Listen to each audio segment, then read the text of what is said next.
Pourquoi la Fed veut-elle acheter votre XRP? Connaissent-ils le potentiel caché du XRP?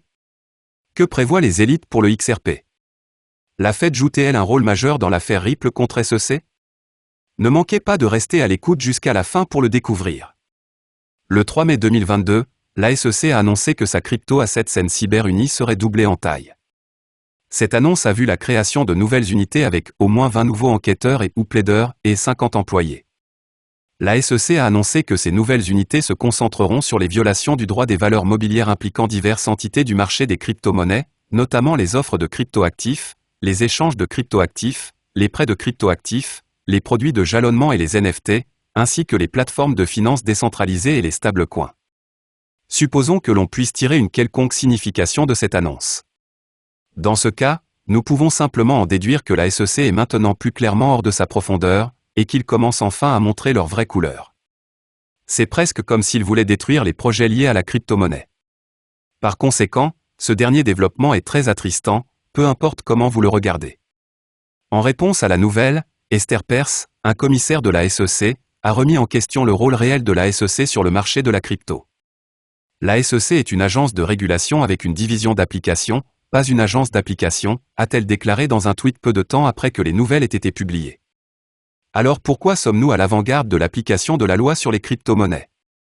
Le tweet de Esther Perse résume tout ce qui ne va pas avec le problème de longue date de la SEC avec le marché de la crypto, supervisé par Gary Gensler, le président de la SEC. C'est l'une des choses les plus irritantes que nous voyons sur le marché, en particulier sous la direction de Gary Gensler, qui est déterminé à apporter une réglementation au marché de la crypto par l'application de la loi. Bien sûr, nous reconnaissons toute l'importance d'une réglementation efficace et opportune. Les marchés crypto ont explosé ces dernières années, les investisseurs de détail supportant le poids des abus dans cet espace, a déclaré le directeur de la division de l'application de la SEC dans son briefing. Pendant ce temps, les cybermenaces liées à nos marchés et participants financiers continuent de poser des menaces existentielles. Face à ces défis critiques, l'unité renforcée crypto-asset Sen Cyber sera en première ligne pour protéger les investisseurs et garantir des marchés équitables et ordonnés. Bien que cela semble prometteur, le problème est que la SEC n'applique pas la loi correctement. Au lieu de poursuivre les nouvelles pièces sur le marché des crypto-monnaies, il devrait cibler les projets et les acteurs louches. Dans le métier. Cela devrait être leur principal objectif. Il convient également de noter que la SEC n'a pas encore publié de directive claire sur la manière dont elle va réglementer le marché des crypto-monnaies.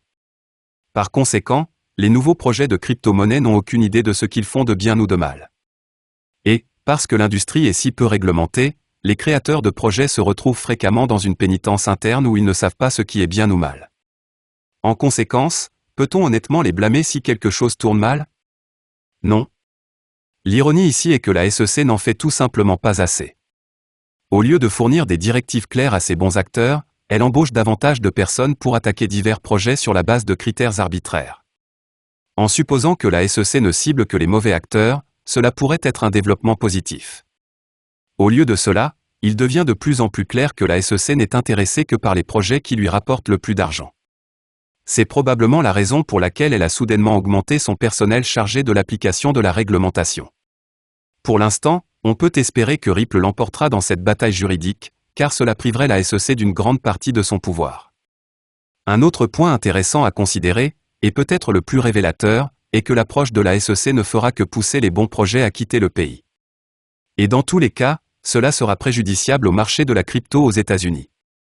Je reçois chaque semaine des courriels de personnes qui se font arnaquer, etc., et beaucoup sont des histoires horribles.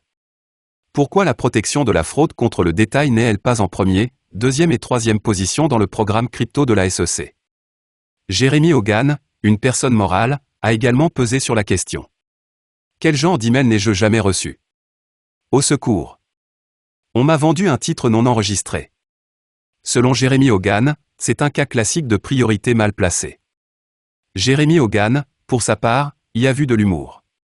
La SEC engage 20 avocats et employés supplémentaires pour sévir contre les abus de crypto mais ne parvient pas à engager un seul avocat pour rédiger une réglementation claire sur ce qu'est un abus, a-t-il tweeté peu après l'annonce que la SEC engageait davantage de délégués dans ses unités cybernétiques.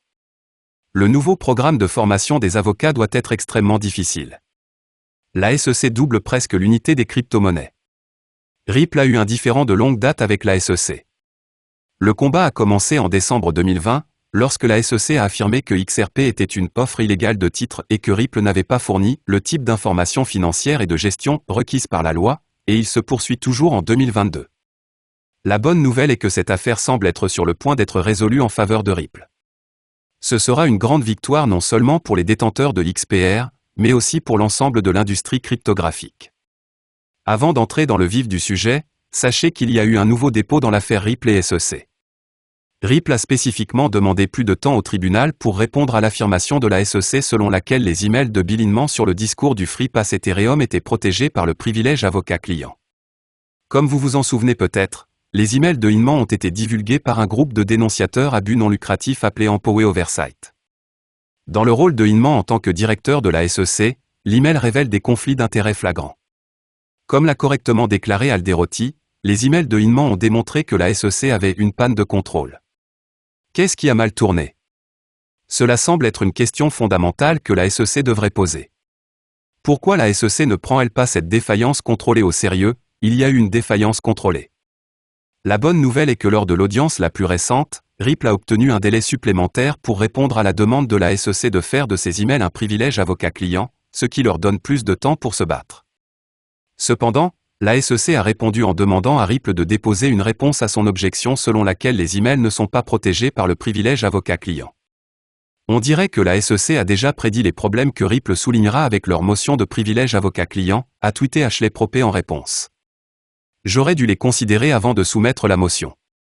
Très mauvaise représentation légale. Selon Ashley Prosper, la SEC a dit qu'elle voulait faire appel de l'appel de Ripple à la SEC en qualifiant les emails de Hinman de privilège avocat-client avant même d'avoir vu l'appel de Ripple. Donc, selon Jeremy Hogan, il semble que la SEC dise simplement que peu importe ce que Ripple dit, ils abrogeront cela de toute façon. Si cela s'avère être le cas, il y a de fortes chances que le jugement soit retardé. En outre, la SEC ne combat pas cette affaire sur le fond, elle l'utilise plutôt comme une arme contre Ripple.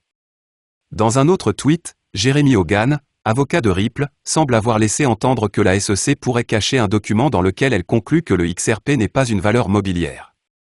Bien que cela n'ait pas encore été confirmé. Mais, comme tout le monde, nous devrions attendre et voir quand l'email complet sera publié. Donc voilà, les gars, il semble que Ripple va finalement obtenir cette grande victoire sur la SEC car une fois que l'email sera publié, les chances de Ripple de gagner le procès devraient augmenter. XRP va monter en flèche, peu importe ce que la SEC, les régulateurs ou la Fed font, et c'est la vérité. Regardons le marché des crypto-monnaies et voyons où il va.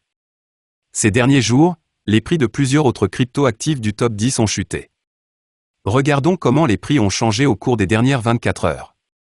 Au cours des dernières 24 heures, le prix de l'Ethereum a chuté de 3,41% à 2450 $. Le prix de l'ETH a chuté de 14,15% au cours des 7 derniers jours. C'est actuellement le deuxième actif cryptographique le plus précieux en termes de capitalisation boursière. Binance, au cours des dernières 24 heures, le prix de la pièce Binance a chuté de 3,13% à 347 $. Le prix de BNB a chuté de 11,05% au cours des 7 derniers jours. En termes de capitalisation boursière, c'est actuellement la quatrième plus grande crypto-monnaie. Au cours des dernières 24 heures, le prix de Solana a chuté de 13,41% pour atteindre 74,91 $. Le prix de SOL a chuté de 16,73% au cours de la semaine dernière. En termes de capitalisation boursière, c'est actuellement la septième plus grande crypto-monnaie. C'est ainsi que se termine la vidéo d'aujourd'hui. Merci de l'avoir regardée. Si vous l'avez apprécié, merci de liker, partager et vous abonner à notre chaîne pour plus de contenu.